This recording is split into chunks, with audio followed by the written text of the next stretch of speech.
4 weeks. Oh my God, you're pregnant. No, really, you are pregnant! And you're already 4 weeks. Seriously. Pregnancy is actually measured from the first day of your last period. So even though you conceived only 2 weeks ago, you're technically 4 weeks along.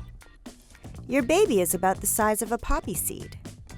And thanks to the flood of pregnancy hormones, you may not be feeling quite like yourself.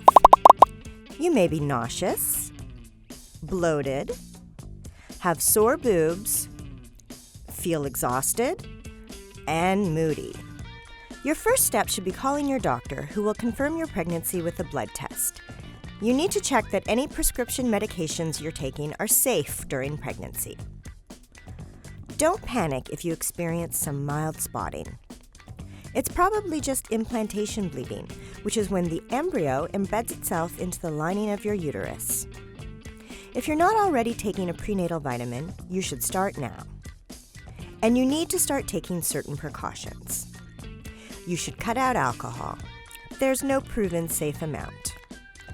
The same goes for recreational drugs, including marijuana.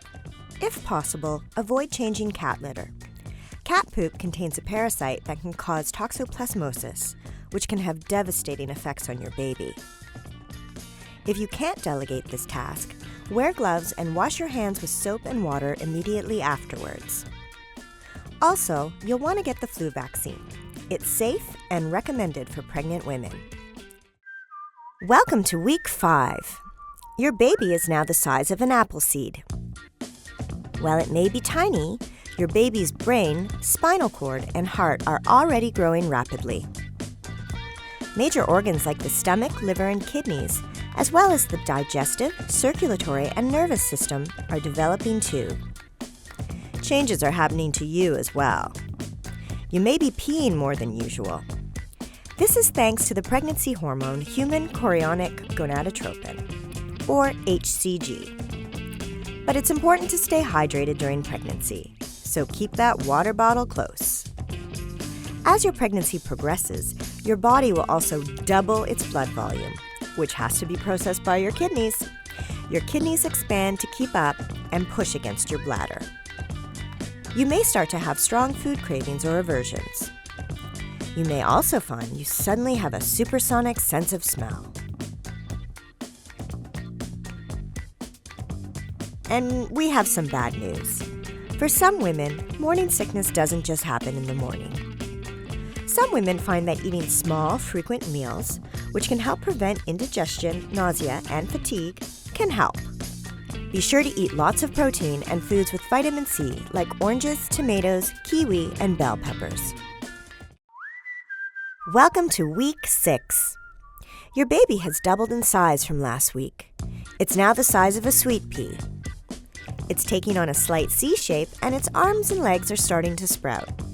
Its digestive, circulatory, and nervous systems are also busy developing. Your pants might be feeling a little tight, but it's not a baby bump yet.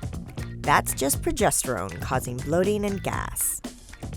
If you have any pain or discomfort when peeing, you need to rule out a urinary tract infection, which can be more common during pregnancy. You might also feel a little backed up. The best way to avoid constipation is to eat lots of fiber and drink plenty of water. The bad news is you can't drink alcohol. Booze in the mother's blood is passed to the baby, and regular consumption can affect the baby's development, causing lifelong physical, behavioral, and intellectual disabilities. It can even lead to miscarriage or stillbirth. But here's some good news. You don't have to give up caffeine. It's safe to consume up to 300 milligrams a day. That's 2 small coffees or 3 teas. But don't forget that caffeine can also be found in pop, chocolate, and energy drinks. High caffeine intake has been linked to low birth weight, which can lead to health problems for newborns. This is also the time, between 6 and 11 weeks pregnant, when your doctor or midwife will likely schedule a dating ultrasound to get a better idea of your actual due date and check how many buns you have in that oven. Welcome to week 7. Your baby is half an inch long now and is as big as a Cheerio. Your tiny Cheerio is developing more of a mouth and tongue, plus arm and leg joints, and is starting to develop more defined fingers and toes. Her genitals will begin to form too. As for you, if you belong to the 50 to 80% of women who suffer from nausea during the first trimester, here are some things that may help. Frequent snacking. Keep dry cereal or crackers on your bedside table and eat them immediately upon waking, even before you stand. This will allow you to start moving slowly and avoid dizziness, which can lead to more nausea. Ginger has been shown to help reduce nausea, so you can try ginger tea, capsules, and lozenges, or grate fresh ginger into your food. Sadly, ginger ale doesn't contain real ginger and is loaded with artificial flavors and sugar. Avoid smells that trigger nausea. Thanks to a surge in estrogen, your sense of smell has turned you into a bloodhound. You also might want to switch to fragrance-free products. One all-natural trick is to take vitamin B6, an ingredient in prescription anti-nausea medications, and vitamin B12. You can also boost your vitamin B6 levels with certain foods like chicken, avocado, and bananas. C-bands and bio-bands, soft cuffs that press on the pressure point below your wrist, can also help with nausea. And, speaking of pressure, prenatal massages can have the same effect if your practitioner is well-versed in pregnancy massage. You deserve it. For some women, a more serious form of pregnancy-induced nausea and vomiting, called hyperemesis gravidarum, can make it nearly impossible to get an adequate intake of food and fluids. HG can lead to weight loss and dehydration, and in severe cases, result in a hospital stay to rehydrate and receive nutrients through an intravenous drip. If you suspect that you may have HG, mention it to your care provider right away. If you haven't told anyone that you're expecting, it's likely been challenging to hide your nausea and fatigue from others. Now's the time to start practicing the art of asking for help. Make rest a priority and ask for extra support from your partner, close friends, or family. Welcome to week 8. Your baby is about the size of a Swedish berry now and is bean-shaped. During the past 6 weeks, your little berry has grown from a single cell to nearly 1 billion cells. Right now, your baby's ears are developing and her eyelids are forming. Her teeny tiny heart and liver, as well as other major organs, are already in place too. Now's the time to start thinking about which healthcare provider you want to see you through your pregnancy. It's common during the early weeks of pregnancy to be worried about the possibility of miscarriage, as well as misunderstandings about what causes miscarriage. Doing moderate exercise, having sex, dancing, or eating junk food will not cause miscarriage. Keep in mind that some worrisome symptoms don't necessarily mean your pregnancy is ending. While light spotting isn't uncommon during the first trimester, if you experience any heavier bleeding, call your doctor. Your nausea might be reaching peak puke right about now, and sometimes that prenatal vitamin can feel like it's making things worse. Try not to take it on an empty stomach, or consider taking it at bedtime instead of in the morning. Now's a good time to take a closer look at which cleaning products you're using around the house. Be sure to read all labels for warnings about pregnant women. Beware of greenwashing, though. Not everything labeled natural is actually any better or safer. If you can afford it, switching to eco-friendly and organic options can't hurt. They're also less likely to have a chemical smell, which your newly sensitive nose will appreciate. Changes to your skin can be a big part of pregnancy too. With the new flood of hormones, many expectant moms find themselves dealing with acne for the first time in years. Using a mild daily cleanser and keeping your hair and hands away from your face will help because increased sebum production is causing trouble. You should also always double-check with your doctor before trying any over-the-counter or prescription products. Some acne treatments aren't safe during pregnancy. On the plus side, you might find that your hair becomes extra thick and glossy. This is because you're shedding less hair thanks to those higher estrogen levels. Welcome to week 9. Now your baby is the size of a piece of macaroni. If you could take a peek inside, you might be able to start guessing whose nose he has. because your baby's facial features are becoming much more distinct. And even though it's too soon to tell by ultrasound, your baby's genitals are becoming more visible. Your baby's heartbeat is also strong enough to hear with a fetal Doppler on your belly. As for you, thanks to pesky levels of HCG, you may be feeling extra nauseous, moody, and exhausted. The extreme fatigue typically lets up once the first trimester hormones simmer down. But in the meantime, sleep whenever you can and keep eating small snacks throughout the day to keep your blood sugar levels stable. You might notice that your pants don't feel as comfortable as usual. That could be your growing uterus, which has already doubled in size. You can put off buying maternity pants a little longer by using a belly band, or by simply looping an elastic band through your buttonhole and wrapping the band around the button. Many women notice that their waistlines thicken before their bumps begin to show. Loose, flowing tops over leggings are another great way to keep your secret under wraps a little longer. You may also find you're gaining weight. This is a good thing. After all, you're growing a human. Your ideal weight gain depends a lot on your pre-pregnancy weight. A woman with an average body mass index, or BMI, should gain about 25 to 30 pounds over the course of her pregnancy. Of course, every woman is different. Some women even lose weight during the first trimester due to the severity of their nausea or food aversions. Welcome to week 10. Your baby is now the size of a strawberry. Her bones and cartilage are now forming, and she's able to kick her tiny legs, though you won't be able to feel it yet. Her organs are fully formed and beginning to function too. She's practicing her swallowing, and her fingernails and hair are starting to grow. At your next prenatal visit, you'll probably be able to hear your baby's heartbeat with the use of a handheld Doppler device. However, if your doctor or midwife can't find a heartbeat, don't freak out.